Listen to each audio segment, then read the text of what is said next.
Hello, this is Thomas K4SWL. If you're new here, I like to do real-time, real-life amateur radio field activation videos. And that's exactly what I'm doing here today. I'm at the Blue Ridge Parkway Folk Art Center. One of my favorite spots to play POTA when I'm in town. Hazel and I are out here today. She decided to join me, even though it's probably going to be a little windy today. She decided to join me for this activation. Thank you, Hazel. You're a good dog. She's looking for squirrels, actually. It's the reason she likes coming out here, because there were an abundance of squirrels. Yeah. And today we're going to try something that should be a little fun to do. Actually, I don't know how this will go. I will be in a hurry today. And the reason why, you probably can't tell from this video, but it's misting here right now. And there's I think a Category 1 hurricane hitting the east coast of Florida right now, and the outer bands and cloud field and everything, it's all kind of moving into this area. And within an hour and a half, we're supposed to have heavy rains for almost 2 days here in the mountains of North Carolina. So it will probably rain on me today. And because of that, I'm trying to set up things so that I can deal with a little bit of moisture coming down. We'll see how this goes. Who knows? But I thought about going out to Zebulon Vance, which is a place that has a covered shelter. But by the time I drive out there and drive back, I could have done my whole activation. So I thought I'll just risk it and try to come out here, because I don't have a waterproof radio with me today. I'll show you what I've got. So actually, while Hazel's looking at some squirrels, I'll tell you about my setup here. Now, I've set this up so that I can kind of cover things up quickly if I need to. This is the Mountain Topper MTR-4B.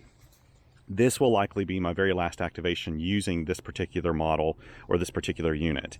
I've mentioned in previous videos where I featured the MTR-4B that this has been loaned to me by a very, very kind subscriber and reader who wanted me to really give it a really thorough field test and keep it as long as I wanted to.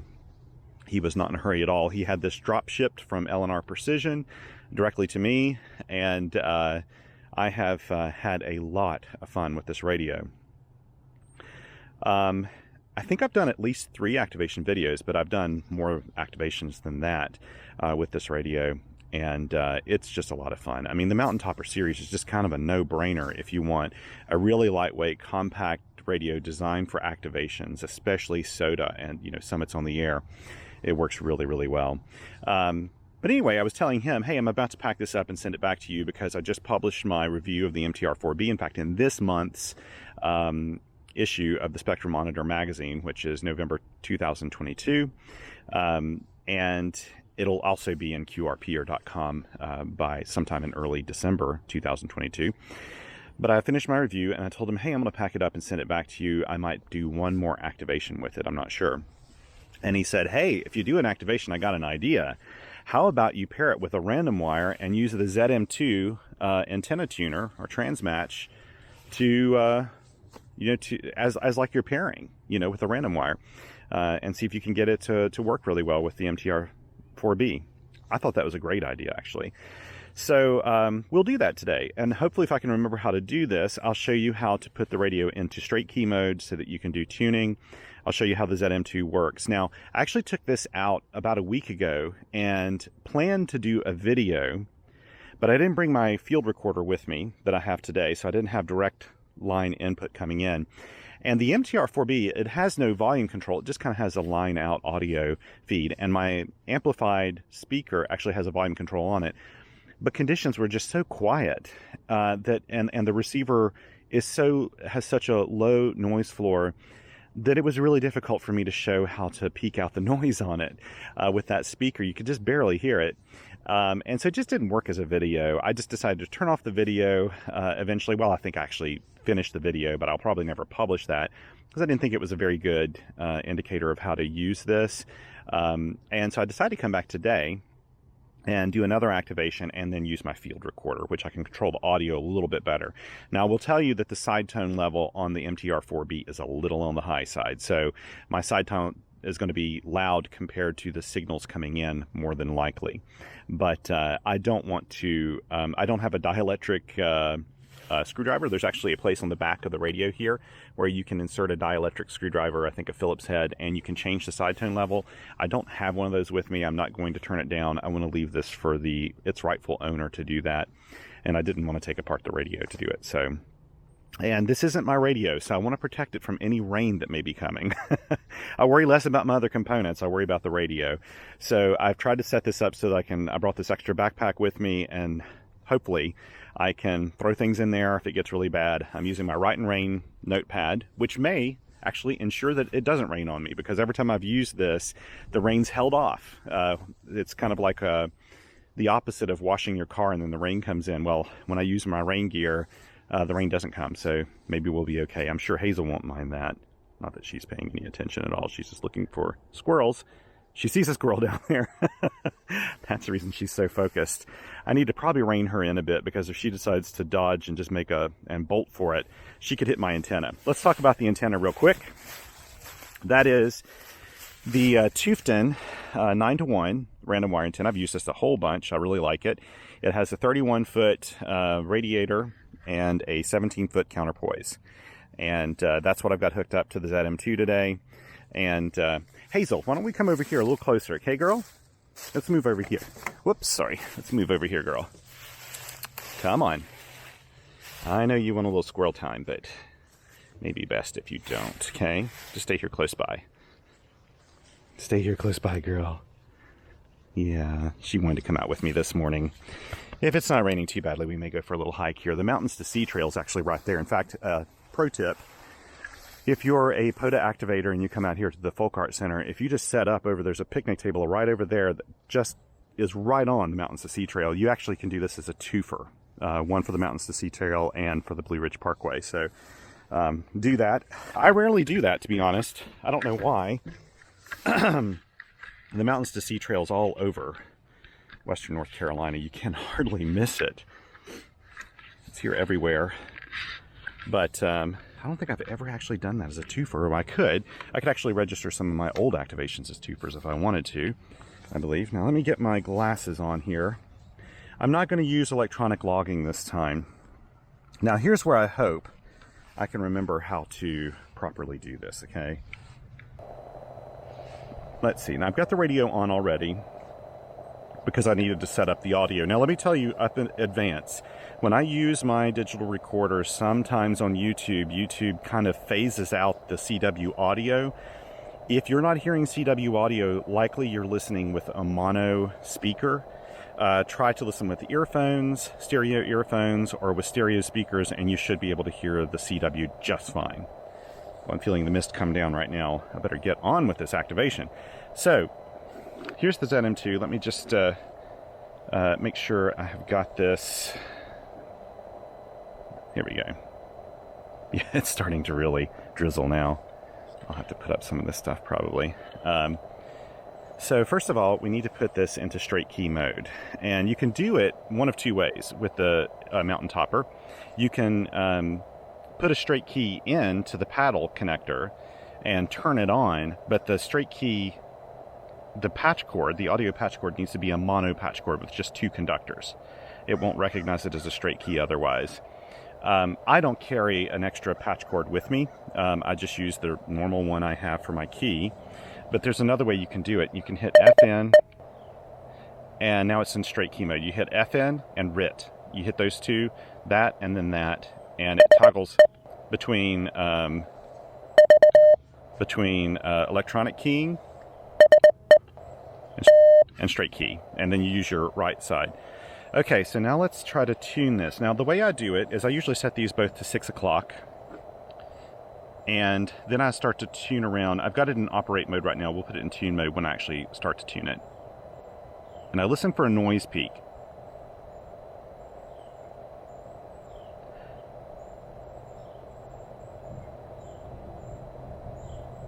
Boy, I'm not hearing hardly any noise peak at all here.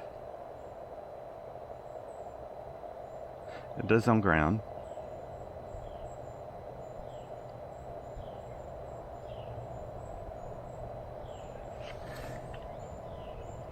Tempted to maybe I should move down to 30 meters. Oh, that's what I'm doing. I didn't have this top switch. It was in the wrong place.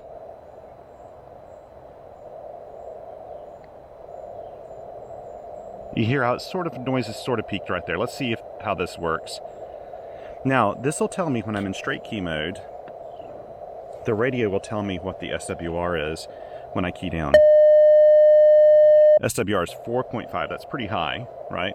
Now I should tell you, I'm also using a 9-volt battery, and I'm doing this because I'm using a manual antenna tuner with the MTR-4B. Why? Because my other batteries are really 13.8 volts, so something above 13.2 volts is what it'll put out. The Mountain Topper MTR-4B can handle that, no problem. But the problem is, the real problem is, you need to have your SWR in line. You need to have a 1-to-1 when you're putting it at using maximum voltage. So I don't have that. So what I'm using instead is a 9-volt battery, which should give me somewhere between 2 to 3 watts output power. So I'll be really QRP today, but I feel like it's safer for the finals of the radio, especially since I don't own this radio myself. So let's listen again. Let's just see if we can get a little bit more of a noise peak here.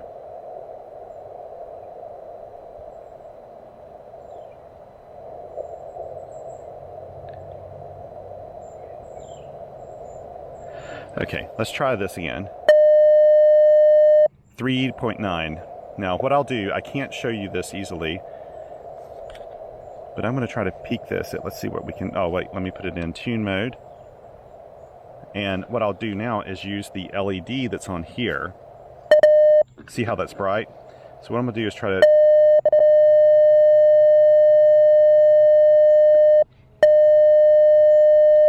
There. Now the LED is just barely showing up. So let's see what the real... I have to put it in tune mode to do that. It protects the radio by doing that. Now put it in operate mode. And my SWR is a 1-to-1. And it's showing actually 3.9 watts output power. Let me show you here. If I can get this to work. So many... there we go. 1-to-1 SWR, 3.9 watts out. We're ready to go now. Okay, let's see. So I've already spotted myself. I'm just going to hop on the air here. I need to put it back into regular keying mode, electronic keying mode, and here we go.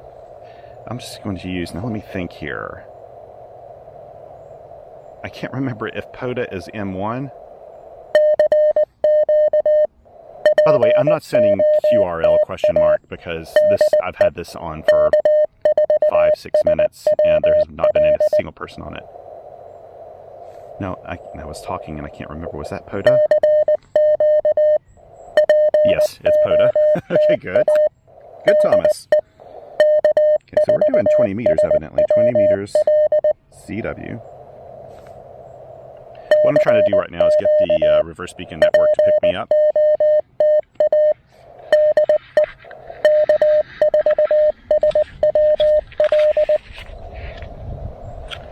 And the wind's picking up.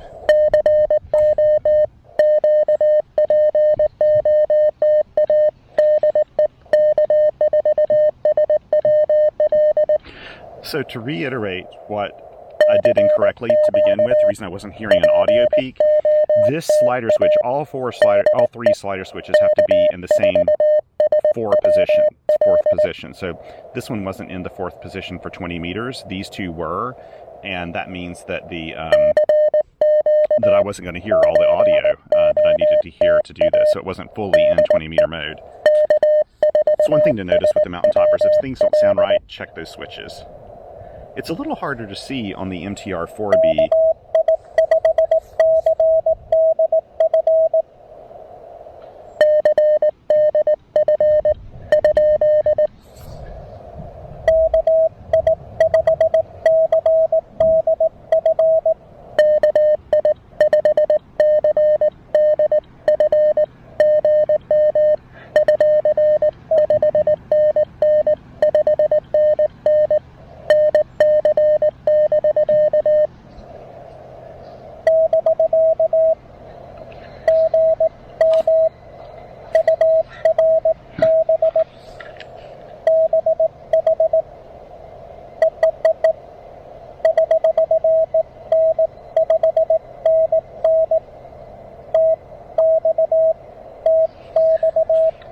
Texas.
do another CQ. We may have to move down to lower bands. This is kind of early for 20 meters. It's just 839 local.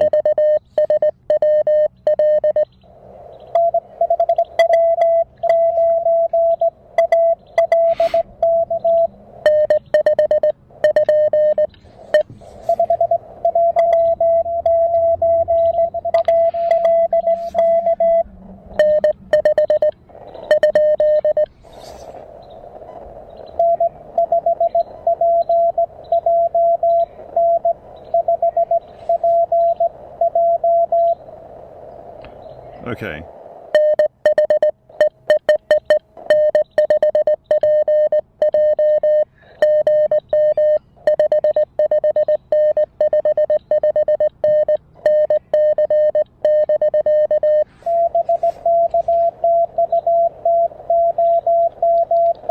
Gotcha.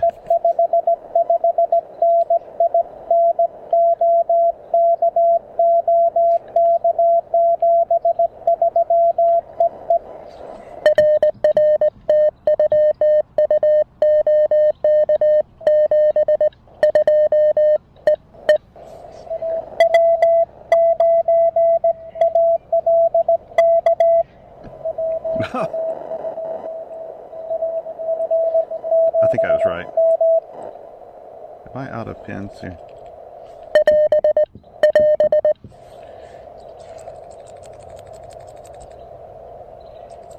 Okay, I am out of lead.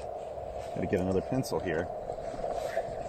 Okay, fortunately I always carry a spare with me. I thought I had extra lead in here, but I think I've gone through it. Here we go.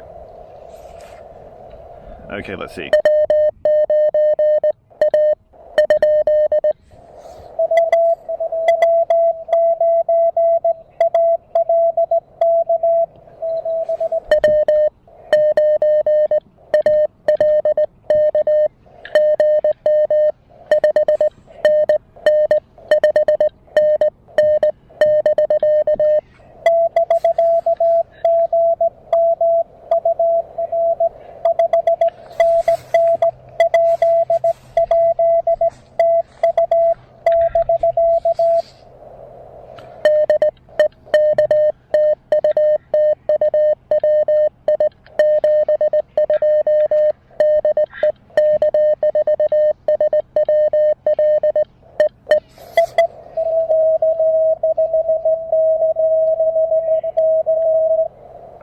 I can't think of it.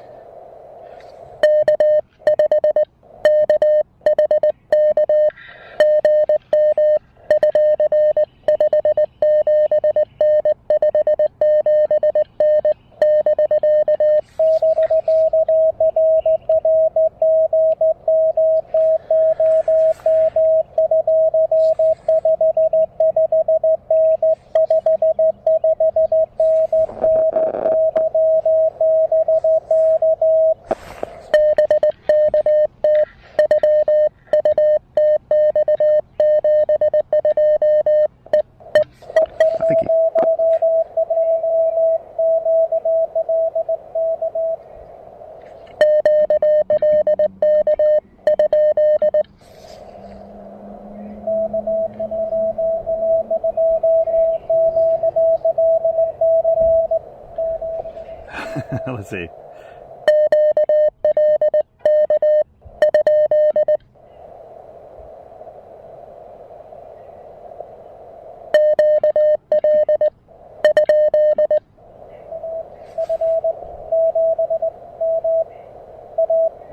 Okay. Sounds like everybody else went out.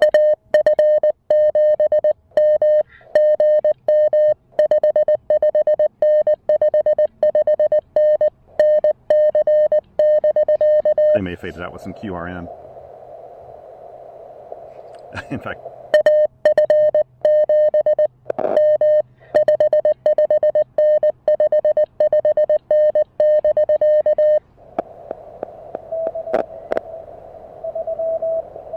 okay, I'm 229.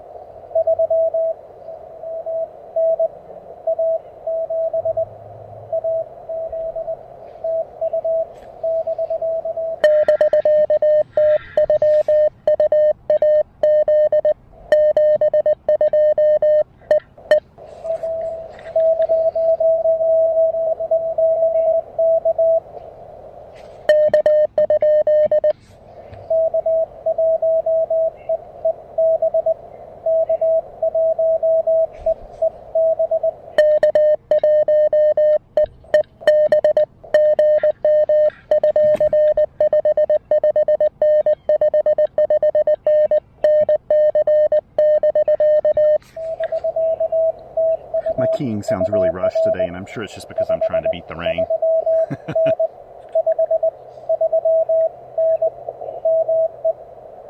I'll slow down for anybody that needs it though.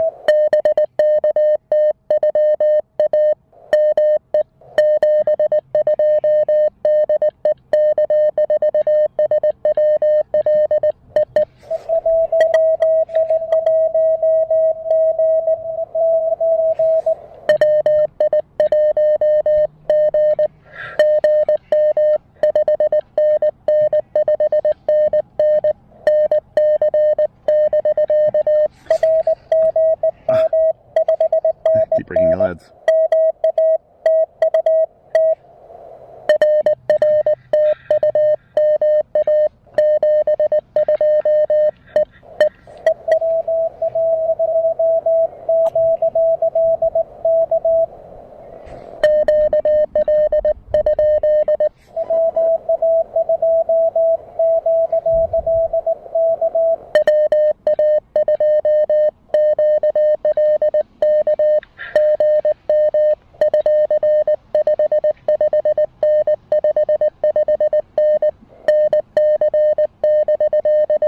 I'm glad I got you. I was trying to work quickly so that I can get him before the...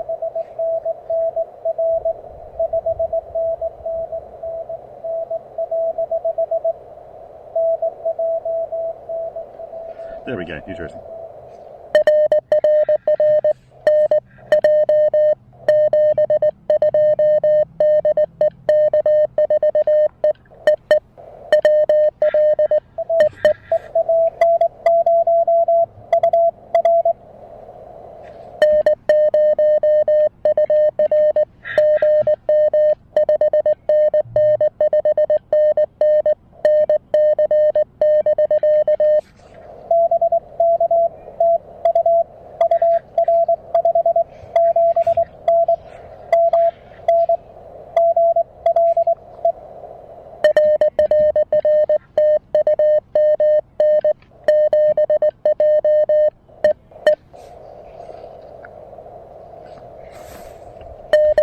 How many do we have? 1, 2, 3, 4. 1, 2, 3, 4, 5, 6, 7, 8, 9, 10. Whew, we've got our activation already.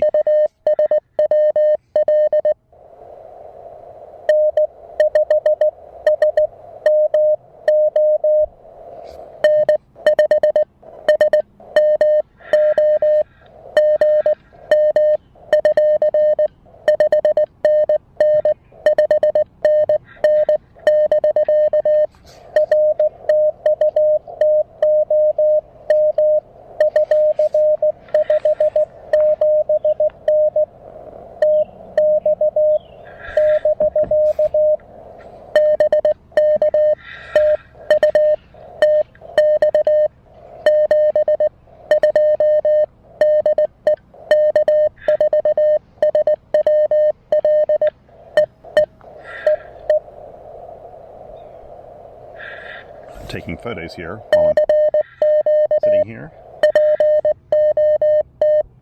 You'll see these in my field report. Always check below for my field report. There's going to be a link to it.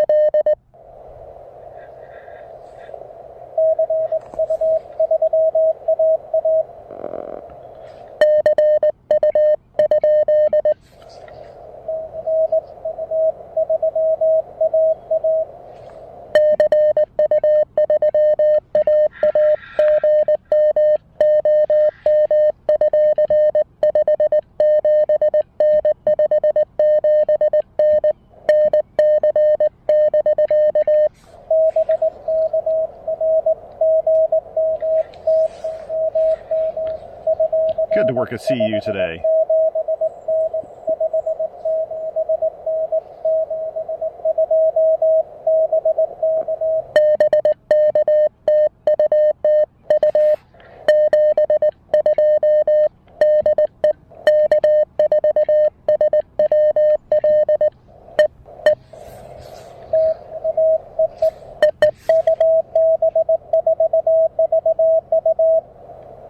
Okay.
Let's try to tune this to the 30 meter band now. There we go. Okay, make sure I'm being methodical about this.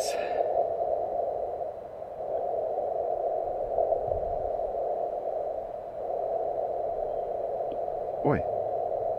Okay, so I'm listening for the noise to peak, and it sounds like it's doing pretty well right here. Okay, let's put it in, let me think about this just a second. I need to put it in straight key mode. There we go, now we're in straight key mode. And hit tune, and okay, so what I'm going to try to do is make this LED go away. Now I can't do this easily with just one hand here, so let's see. Well, let's add 250 puff to it. Okay, I probably don't have this in the right position, so add 500 puff, or I'm doing it too quickly. Let's listen again here.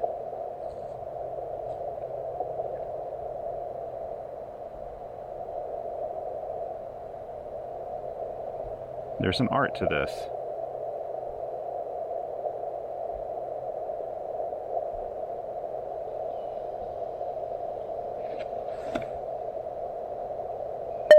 Oh, I should add, if you look on here, if you look on the display of the MTR-4B, while I've got this in tune mode, it's going to tell me I have a 1-to-1. That's not correct. That's not correct. It's because I have this in tune mode instead of operate mode. Okay, let's see here. Oh man, I'm having a hard time on this one. Okay, let's just go for...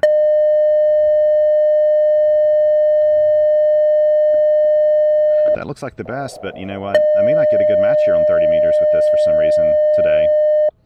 I've got it on 500 puff too, but it's just not giving me... I have to be a little careful and go slowly too. It's a little difficult sometimes to read that LED, but okay. Let's try it again. I'll go slowly, and then we'll just move on to maybe 40 meters.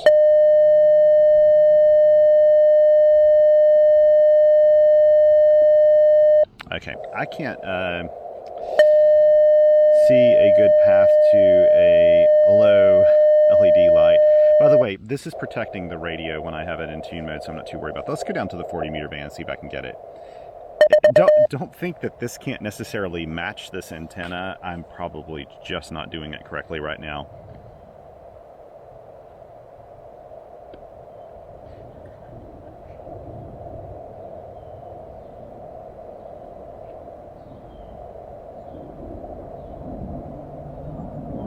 Okay.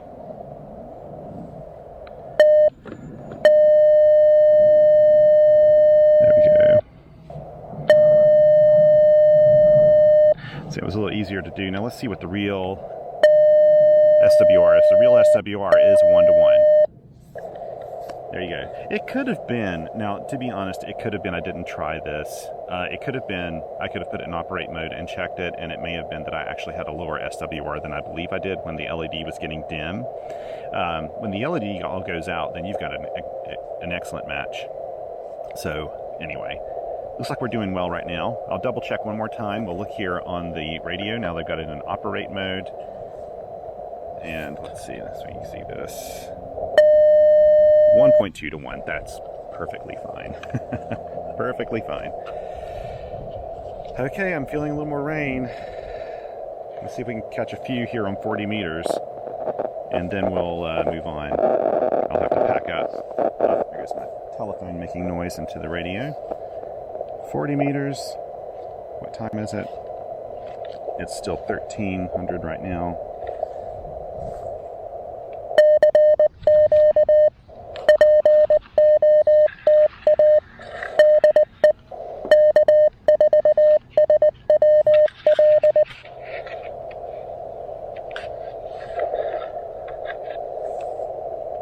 And then hopefully the reverse beacon network will respot me.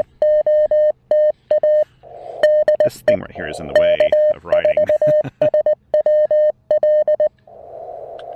aren't they thinking about POTA activators?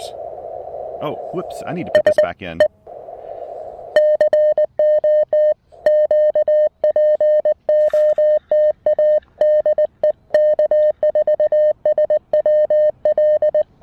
Put it back in keyer mode.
So I'm sending North Carolina. Hang on, I need to turn off my phone.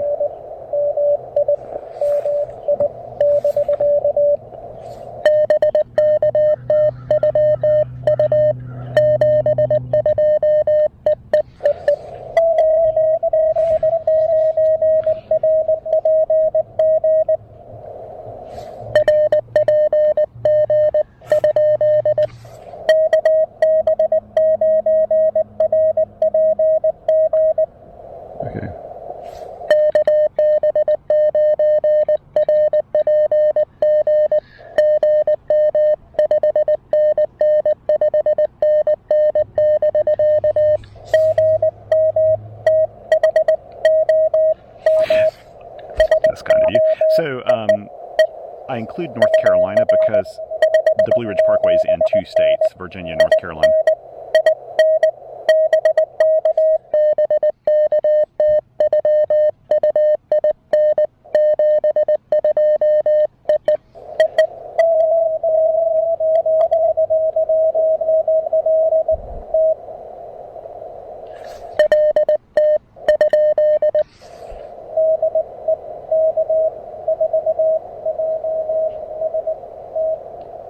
Okay.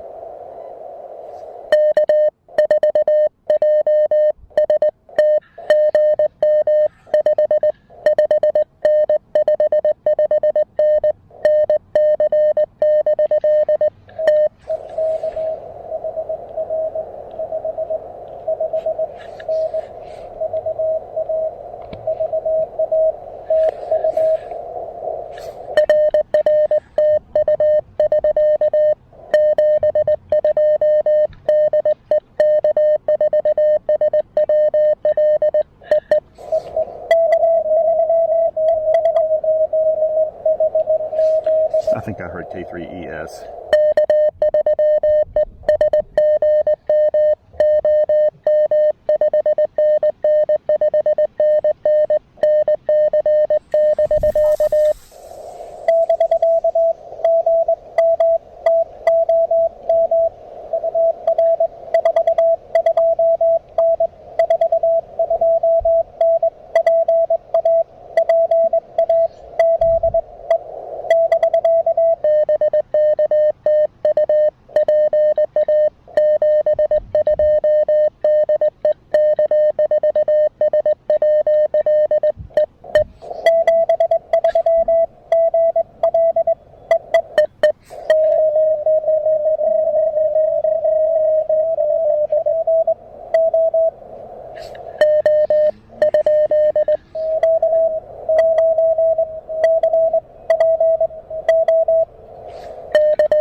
rough on my pencils.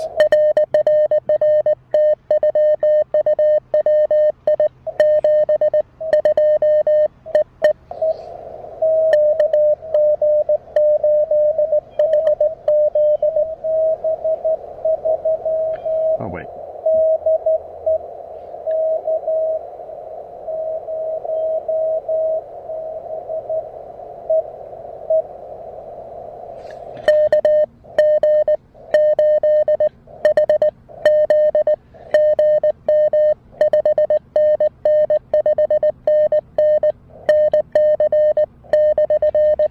And we'll try them next time.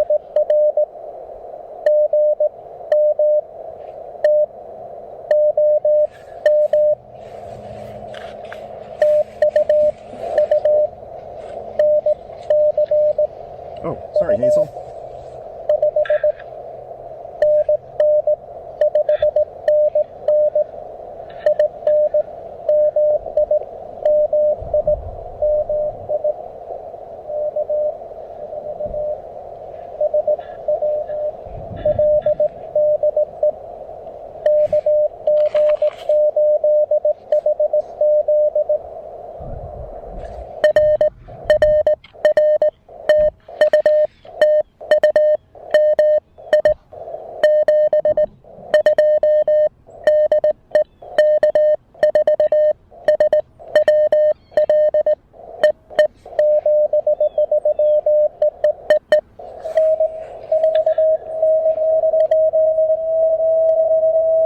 Let's see if we...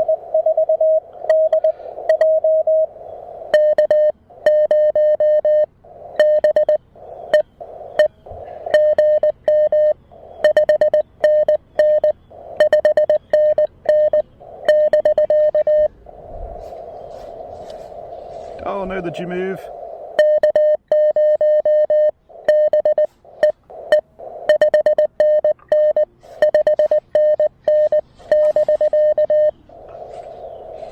Oh, you must have moved.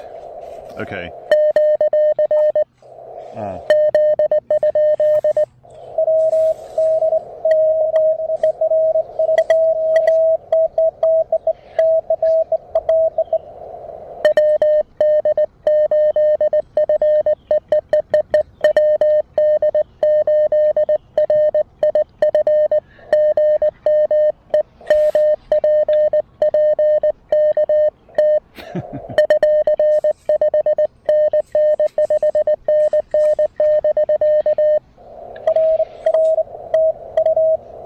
I think I called him Epi instead of Impy. We call him the Emperor.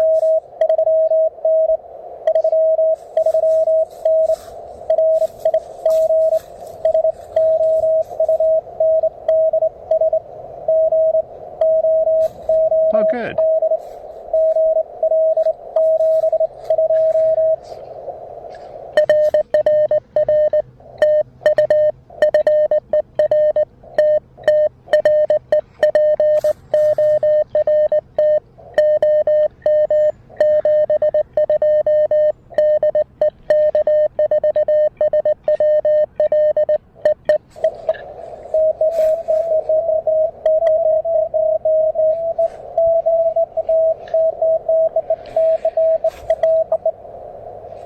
Okay, let me see.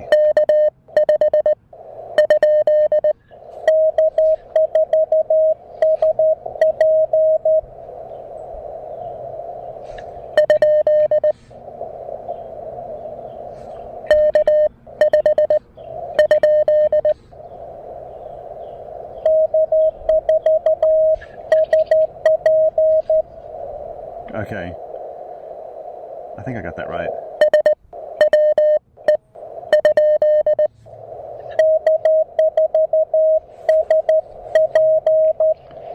Is that, I think that's K?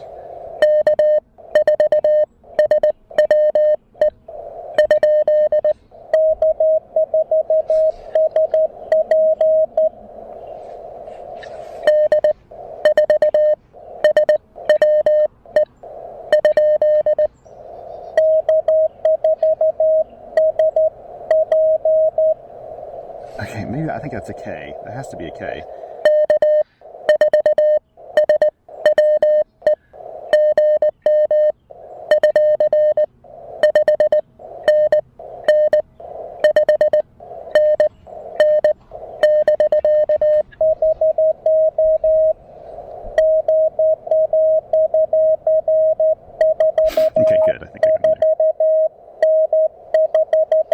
using a straight key, I can tell. Yeah.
I bet they're getting more rain than I am right now in Florida.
C next time.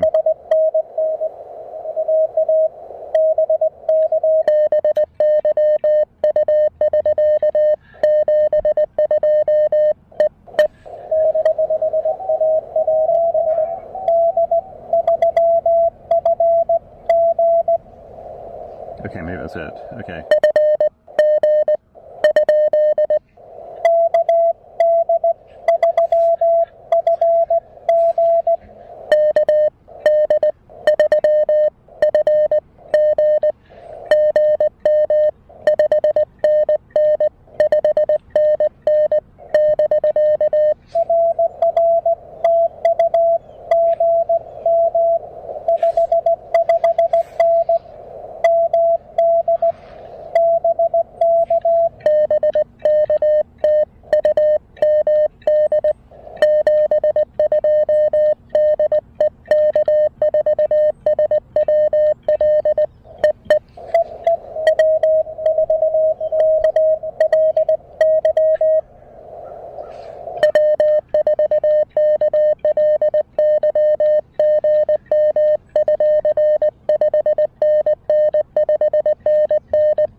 On this is just amazing. It really is amazing.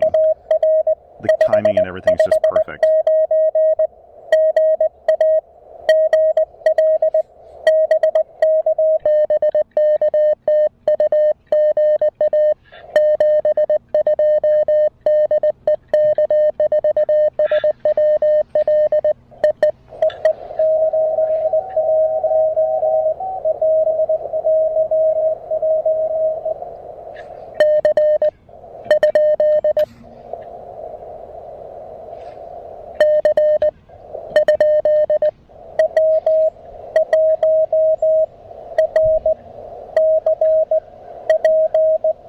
Gotcha.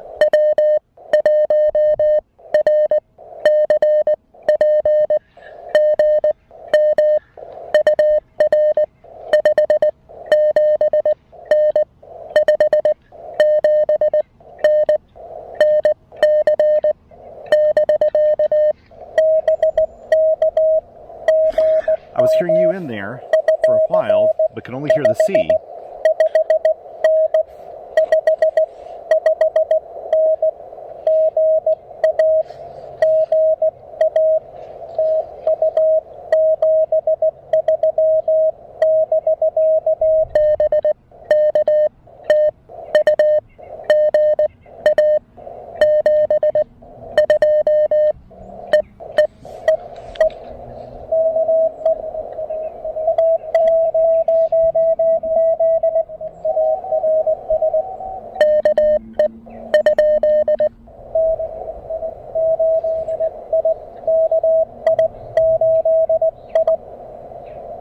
Okay.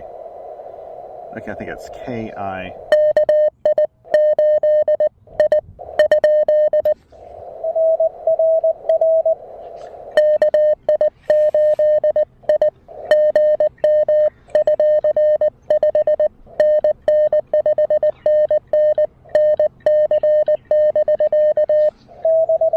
I'll have to turn this off soon because I'm feeling the moisture's in the air again.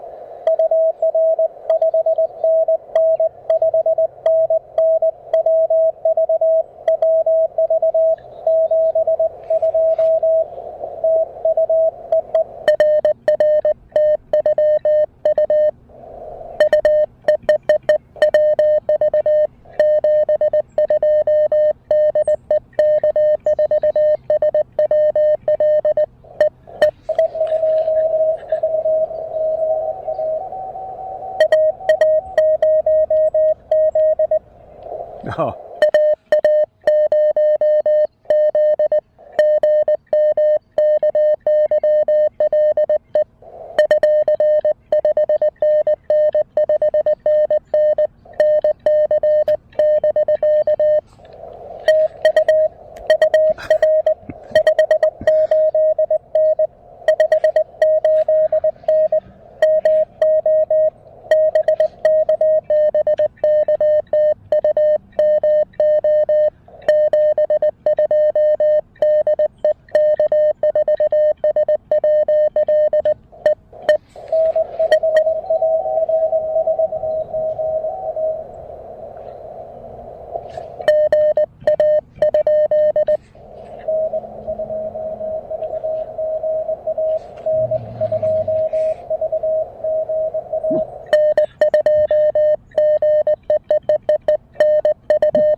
The things I have to manage.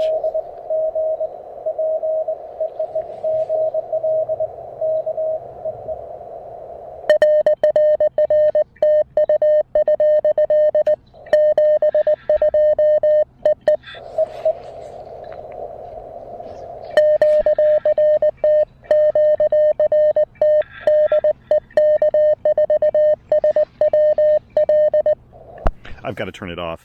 I'm feeling the rain move back in, and so I want to tie this thing up. The little right and rain pad kept the rain away, as it always does. That's Murphy's Law, right? But I'm feeling the moisture in the air, and I need to be moving on, actually. Plus, I want a third cup of coffee, and I thought about making one here, but it'll just be easier to go back home and use my AeroPress, probably. But, wow, what a great showing today. This was incredible. This was incredible. I'm glad the rain, held out. By the way, people, okay, so a few things. I try to say things during the activation, but as you have noticed, if you've watched my videos, I can't key and talk at the same time. I just can't do that. Those two things are separate.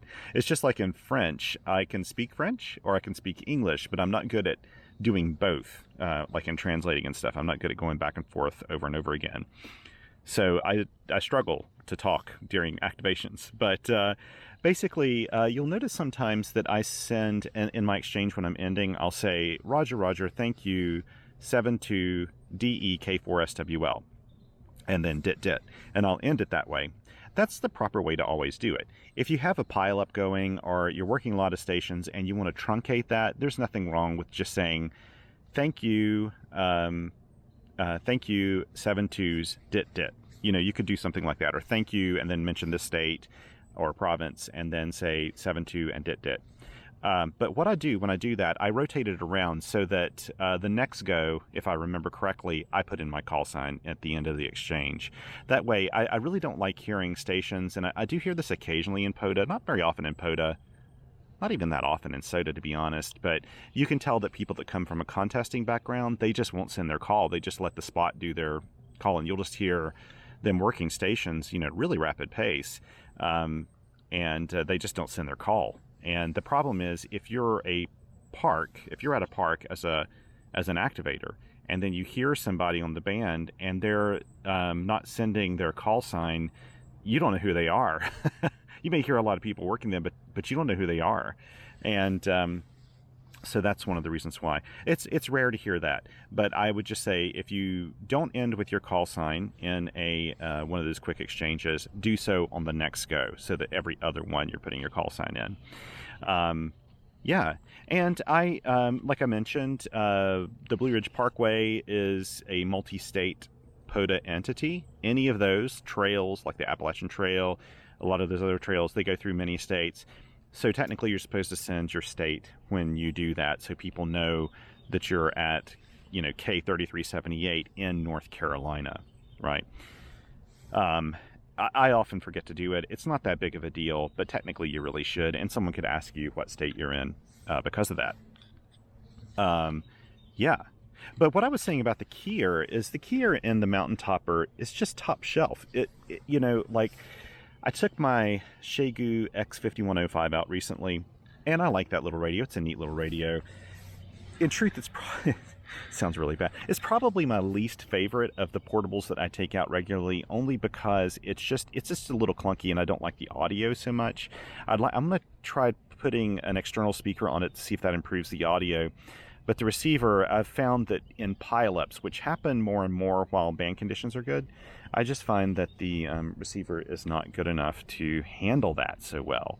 And yeah, but the keyer in the X5105, it works fine. And they did an update, their most recent firmware update, which was probably over a year ago now, really kind of hammered out the keyer. And the keyer works pretty well, but it has a different feel and a different kind of pacing than all the other keyers I have in all my other radios.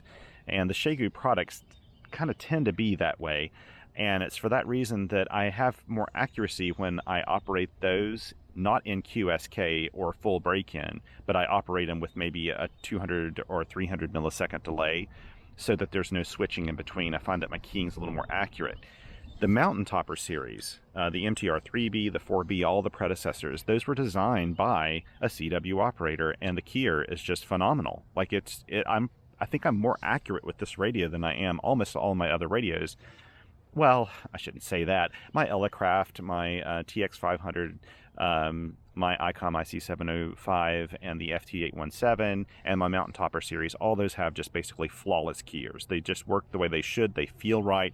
You can move between radios, and there's no confusion, and it works really well. The Xiegu products, when you go to a Xiegu product from another one, your brain has to kind of adjust a little bit to just how it spaces, I find. At least with my X5105. For some reason, I felt like the G90 was maybe even a little bit better than the X5105. I'm not sure. It's been so long since I've operated the G90, I can't quite remember. But the X6100, the keying was okay. It was very similar to the X5105, but there's just something slightly different, and your brain has to adjust. It takes me a little time, so I'm not as accurate. But the Mountain Topper is just flawless. It just works the way it should. Again, with the ZM-2, things to keep in mind with this, it's actually a very, very capable little tuner. It really is. I need more practice with it to get better at it. People who've used this and use it very regularly, they can tune up really quickly. And in fact, if you're deploying the same antenna in the same area the same way, you often just know where the settings will be, and they'll just work. If you're doing that, but it needs to be pretty darn consistent for that to happen. But you'll kind of get to know the antenna tuner better. One thing I find is that, like with my the LNC, like I'll take one of them and I'll find like where the noise peaks, and sometimes I'll go a little bit further beyond that, then adjust the other one, and sometimes that gives me that better match for some reason. Same thing with the Z match that's on my TR45L. And you can add 250 or 500 puff to it to try to help that match sometimes. I don't know why I couldn't get 30 today, and it could be that I was looking at the LED only. I don't think I really checked it on the radio. You can correct me if I'm wrong, because I can't remember things. But it may not have been that bad of a match to begin with. But I feel like it should be able to do 30 meters. So if I would have tinkered around with it enough, I would have found that spot. I'm sure I would have. What happens is these can be really sensitive. Like there could be an area between, like say 8 and 9 on here where the noise really peaks, or the match gets really, is really good. And if you miss that, if you skip over it, then you kind of miss that little spot where you can get your good match. And that's the reason you need to be kind of patient. I think sometimes when I've got a video running, I'm just a little less patient with it. Hazel looks like she's ready to go. She's looking toward the car right now, so I probably should pack up and head on. Anyway, this is an awesome ATU. If you do not like antenna tuners and you like only operating resonant antennas, buy this anyway. The reason why is you should carry this in your pack if you're in your POTA pack, because you could be out and using an antenna, and the antenna could break, and this could probably still get you on the air with a good match, even if your antenna broke. Or what's even more common for me, and the reason why I like having an antenna tuner, say for example, if this were a Saturday and there was a contest, a CW contest going on, and the bands were super crowded on 40 and 20, and I was using a 40 meter end-fed half wave, which is resonant on 40, 20, 15, and 10, I could use this to get on the WARC bands, like 30 meters and 17 meters. I don't know if it'd do 60 or not. I'd have to try that, but at least 30 and 17, I know I could use this to get on there and operate in just kind of a less crowded environment. So that's the reason you should keep an ATU. Think of an ATU as like a little first aid kit for your antennas and your radio system. And this requires no batteries, no nothing. It's super simple. It's a fun kit to build, or you can buy it pre-assembled, and they're less than $100. I don't know what they are right now, but probably $80, and the kit's probably a little less than that. So very much worth the price. So I'm going to pack up this radio and send it on to its rightful owner today or tomorrow, and I'm going to miss it. I do have my MTR-3B, so I'm happy with that. I love my 3B. But it does miss some things that it doesn't have some things that the MTR-4B has. I can't do an SWR reading on my 3B. It doesn't show that. It doesn't show power output. That's the biggest thing I miss on my MTR-3B, to be honest. This also has 80 meters. My MTR-3B doesn't have that. I don't use 80 meters a lot in the field. But I have used this radio in the shack a lot to do some evening POTA hunting on 80 meters, and it's worked really well. You know, it just, it's a little tiny bit bigger than the MTR-3B, not that much. I like the color. It's a great radio. At the time I'm posting this, L&R has been releasing little tiny batches of these, like maybe 5 at a time, and they get snapped up really quickly. But they're saying on their website that they're going to have a larger bunch toward the end of the year, hopefully when the parts come in, so they should have a larger production run for people to buy from. So hopefully you'll be able to grab an MTR-4B if you want one.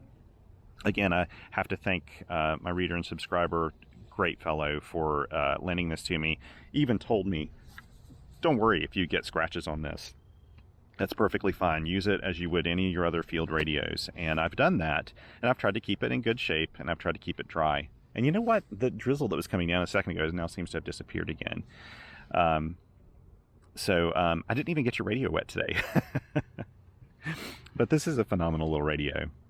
And again, check QRPR.com. Probably by the time this video is out, I'll have this posted, the review of this posted on QRPR.com.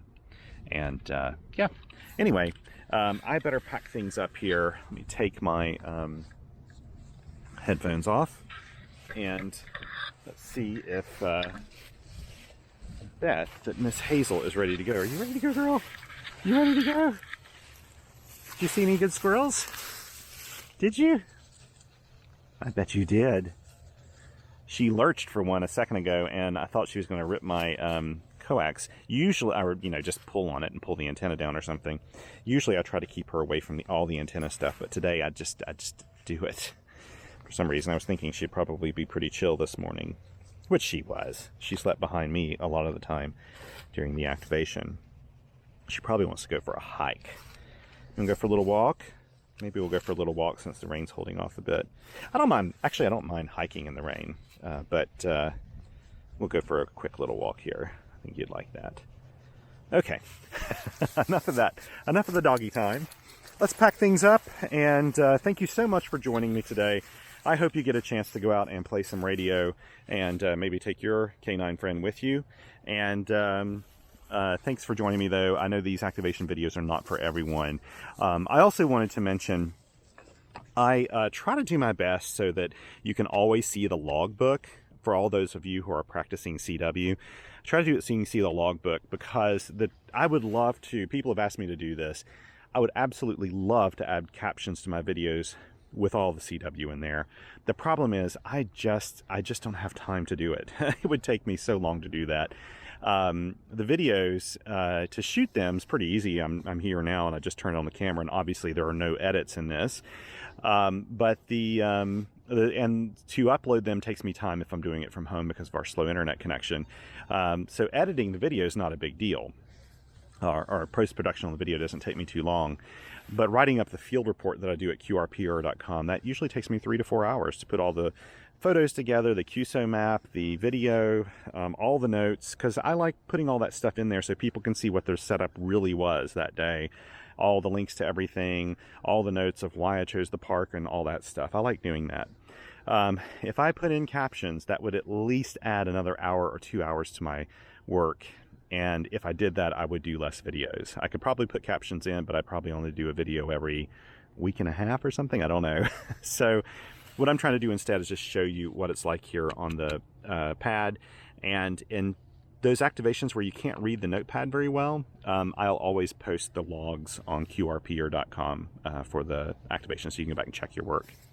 But anyway, it encourages me so much to hear that people are even getting a little bit of enjoyment out of these videos for practicing CW, or just even those of you who can't go out and do park and summit activations and just kind of live vicariously through these, and maybe you do hunting at home to see what the other side of it looks like. I totally get that, because I like to watch videos on YouTube of things that I wouldn't normally do. For example, sailing. I like watching sailing videos, and I kind of do the vicarious thing with those YouTubers that I watch. And the truth is, I don't watch a ton of YouTube videos, but the ones I do watch tend to do with travel and sailing and flying. And A little bit of amateur radio, not a whole lot. So yeah. Anyway, I'm going to stop rambling. Like I always say, pack up. If you get a chance, go out and play some radio. Help somebody who may need it in your radio community. If they'd like to go out and do a POTA activation, maybe show them how to do that, or just show them how to set up the radio at home, or help them set up their antenna with an antenna party. Do something like that, help people get on the air. And once people get on the air the first time, they're usually way less shy about doing it at that point forward.